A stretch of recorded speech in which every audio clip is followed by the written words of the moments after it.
안녕하세요. LX하우시스 품질 식스 시그마 SQA팀 임도현 선임입니다.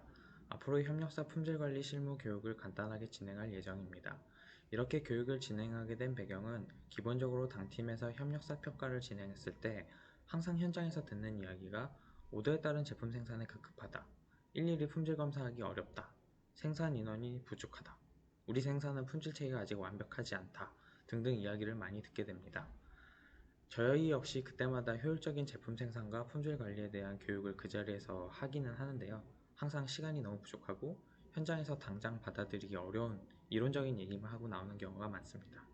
여기서 나아가 어디까지나 현업에서 바로 적용할 수 있는 실무 위주로 품질 교육을 진행해 볼까 합니다. 이번 차수에는 샘플링 검사 기준에 대한 이야기로 AQL 합격 품질 수준에 대한 검사 샘플링 실무를 교육하고자 합니다. 먼저 교육 순서로는 현업 샘플링 실태, AQL표 해설, AQL 적용 실무의 순으로 진행하도록 하겠습니다. 대표님이 든 품질 담당자분들이 출고된 제품이 현장 또는 고객사에게 불량이 생기게 되면 이렇게들 많이 말씀하셨죠. 밖에서 일이 터지니까 당분간 그거 전수검사해봐라. 이 말은 작업자나 검사 담당자들이 들으면 속으로 이렇게 생각합니다. 그동안 제품 생산에서 할 수 있는 여건에서 최대한 검사해서 내보낸 건데 이것을 믿지 못하고 전수검사를 하라니 언제 재고 제품 다 뜯고 언제 다시 검사하고 무슨 인력으로 생산 제품까지 다 검사를 하냐 이 말을 하죠. 그럼 품질 담당자나 대표님께서는 역으로 평상시에 검사 샘플링 기준이 어떻게 되어 있는지 있다면 그것이 현실적으로 적정한지를 고민하셔야 합니다. 이런 경우를 위해 KS 인증이나 ISO 9001에서는 샘플링에 대한 기준을 수립하는 사규 등을 따로 제정하도록 유도하고 있습니다. 막연하게 전수검사를 하라는 것과 당사의 샘플링 기준에 따라서 검사를 강화하라는 것과는 큰 차이가 있습니다. 보통 공정 프로세스는 이렇게 흘러갑니다. 원자재가 들어오고요. 투입돼서 공정을 거쳐서 제품이 생산되면 포장, 보관, 출하해서 제품이 만들어지고 그게 고객에게 전달이 됩니다. 검사가 수행 가능한 지점은 인풋부터 아웃풋까지 이 전체 내부에 검사를 진행할 수 있습니다.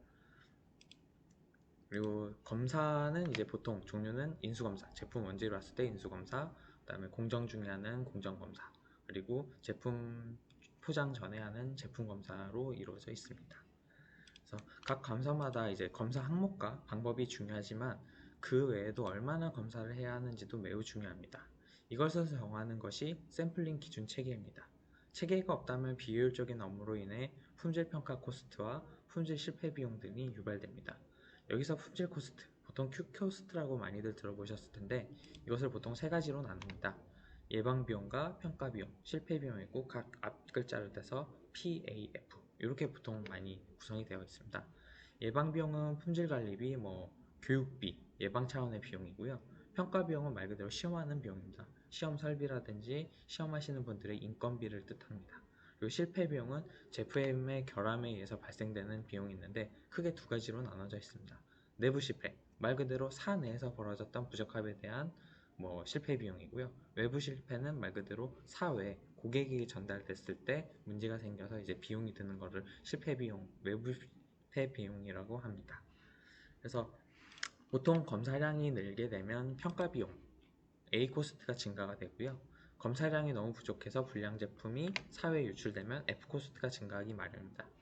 그래서 보통 이제 신규 인원들이 이제 어렵게 채용이 되고 검사 업무를 하게 되었을 때 샘플링 기준 없이 이랬다가 저랬다가 검사량이 널뛰게 되면 보통 여기서 오래 일해봐야 배울 게 없다, 체계가 없다라는 이유로 퇴사하는 경우가 생각보다 많습니다.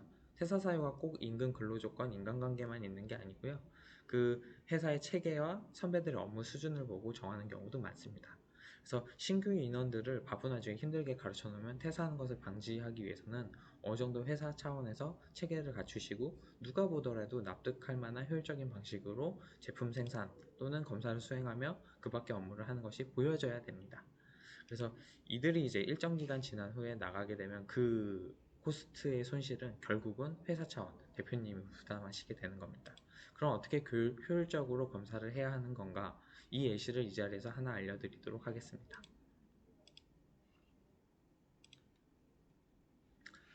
처음에 잠깐 말씀드렸던 합격 품질 수준의 샘플링 방식입니다. 조금 난해할 수 있는데요. 일단 왼쪽 붉은 사각형을 보시면 검사 수준 그리고 입고 로트 크기에 따라 샘플링 수가 지정되는 표가 있습니다. 여기서 S1, S2, S3, S4 같은 경우에는 특별 검사라고요. 이거는 보통 이제 기능 테스트라든가 파괴 검사 등 시간이 오래 걸리는 검사 항목을 테스트할 때 샘플링하는 샘플링 테이블이고요. G1, G2, G3 이거 같은 경우에는 일반적으로 보통 검사를 진행할 때 적용하는 샘플링 수 테이블입니다. 해당 표에서 일반적으로 수익 검사나 출하 검사 시 치수 검사는 뭐 S1, AQL 2.5 뭐 이런 식으로 적용을 하는데요.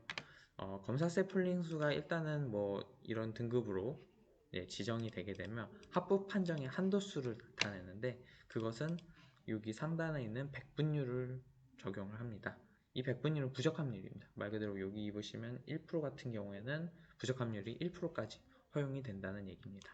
그래서 일단은 여기서 부적합률이 1%일 때 A씨와 R씨가 있는데 A씨 같은 경우에는 합격 제품 수, 그다음 RC 리젝트.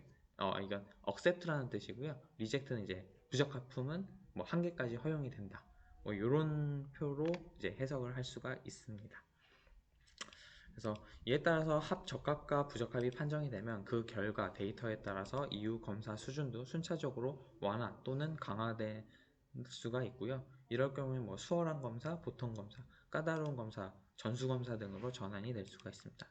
일단 이 표를 이제 대략적으로 설명드렸는데 이 다음 단계에서 이제 실무 적용하는 것을 설명드리도록 하겠습니다. 조금 전에 설명드린 AQL 표에서 검사 수준을 먼저 지정을 합니다. 첫 번째 단계로 일단은 출하 검사 수준, 외관 검사에서 G2 등급으로, 그 다음 AQL에서 0.65%의 부적합률을 일단은 지정을 한다고 치면, 그리고 여기에 이제 제품 로트 크기를 또 정해야겠죠. 로트 크기 같은 경우에 이제 뭐 1250개 정도 생산이 됐다고 치면, 그러면 일단은 샘플링 수를 지정을 해야 됩니다. 일단은 G2 등급이고요. 그리고 로트 수는 1250이니까 1201개부터 3200개까지. 그래서 이 라인을 쭉 따라 보시면 K입니다. 이 K 같은 경우는 이제 시료 크기 문자고요. 시료 문자. 그럼 K 쪽 보시면은 125개로 나타나 있습니다.